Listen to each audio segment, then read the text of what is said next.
Jammu Kashmir power development department जल्द ही एक online app launch करने वाला है और वो लॉन्च भी इसलिए करने वाला है कि जो इससे पहले जेकेपीडीडी के जो बिल जो हम पे करते थे, यानी कि जो पब्लिक जो बिल जो ऑनलाइन पेमेंट के थ्रू ऑनलाइन पेमेंट करती थी, वो रुकी हुई थी लगभग 3-4 महीनों से। अब उस सर्विस को दोबारा बहाल करने के लिए जेकेपीडीडी ने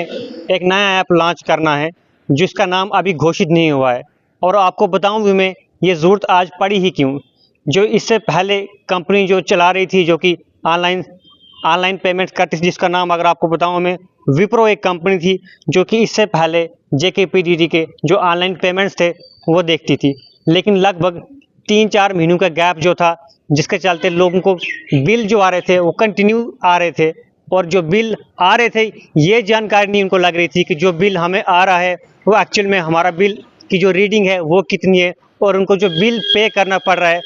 क्योंकि मीटर में तो आपको दिखता नहीं था, और जो ऑनलाइन मोड में आपको पेमेंट आती थी वो आपको टोटल कास्ट आती थी, जिसमें आपको ये जानकारी लग नहीं पाती थी कि आपका जो बिल है वो कितना है। इसलिए जेकेपीडीडी ने ये जल्दी ही लॉन्च करना है एक नया ऐप जिसमें आप ऑनलाइन पेमेंट्स करोगे, वो भी जिन जिन जगहों पर स्मार्ट मीटर्स लगे हुए हैं। हालांकि अगर मैं जम्मू डिवीज़न की बात करूं, जम्मू डिस्ट्रिक्ट की बात करूं, तो जम्मू डिस्ट्रिक्ट में आपको हर जगह स्मार्ट मीटर्स देखने को मिलेंगे। हाँ, वो अलग बात है कि उनमें जो धमाके हैं वो भी आपको देखने को मिलते हैं। कभी कभी हम खबर करते करते पीछे किसी स्मार्ट मीटर में आग लगती हुई हमें देखने को मिलती है, और बहुत सारी जगहों पर दिखती भी है। लेकिन कहीं ना कहीं लोग इस बात से भी परेशान हैं कि जो स्मार्ट मीटर्स के जो बिल आ रहे हैं, और ये कंटिन्यू लगभग 3-4 महीने से जो बिल आ रहे हैं, उनमें ये हमें जानकारी नहीं हो पा रही है कि जो हमारा बिल है वो है कितना, क्योंकि वहाँ पर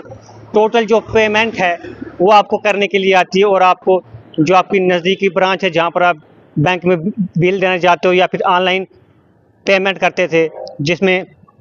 एक ऐप था पहले जिसमें आप ऑनलाइन पेमेंट करते थे, एक नाम मुझे याद आ रहा जिसका नाम सहूलियत ऐप था, जिसमें आप पेमेंट करते थे ऑनलाइन, और वहाँ पर आपको जो पेमेंट थी वो पूरी की पूरी दिखती थी स्मार्ट मीटर की, कि आपका जो बिल है वो इतना हुआ है। लेकिन उसमें आपकी जो मीटर रीडिंग है वो आपको दिखती नहीं थी। इसलिए लोग कहीं ना कहीं ज़्यादा परेशान इसलिए भी थे कि हमारा एक महीने का बिल अगर 2200 रुपये आ रहा है, तो अगले महीने का जो बिल है वो भी इसके आसपास में ही आना चाहिए। लेकिन जो कुल मिलाकर जो बिल था हर महीने अलग अलग ही आ रहा था। इसलिए लोगों की ये जो परेशानी थी अब कहीं ना कहीं दूर हो जाएगी। जेकेपीडीडी जल्दी ही एक नया ऐप लॉन्च करने जा रही है, जिसका अभी तक नाम सामने नहीं आया कि इसका नाम क्या होगा, और उस पर आप जो ऑनलाइन पेमेंट कर पाओगे बिजली बिल की, उसमें आप अपनी जो मीटर रीडिंग है वो भी आप देख पाओगे। साथ में लोगों की एक और परेशानी भी थी कि बिजली का बिल तो हम टाइम पे भर रहे हैं, लेकिन जो बिजली है वो हमें प्रॉपर तरीके से मिल नहीं रही। आज से कुछ दिन पहले भी हमने स्ट्रेट लाइन के ऊपर एक स्टोरी की थी, जिसमें लोगों ने ये कहा था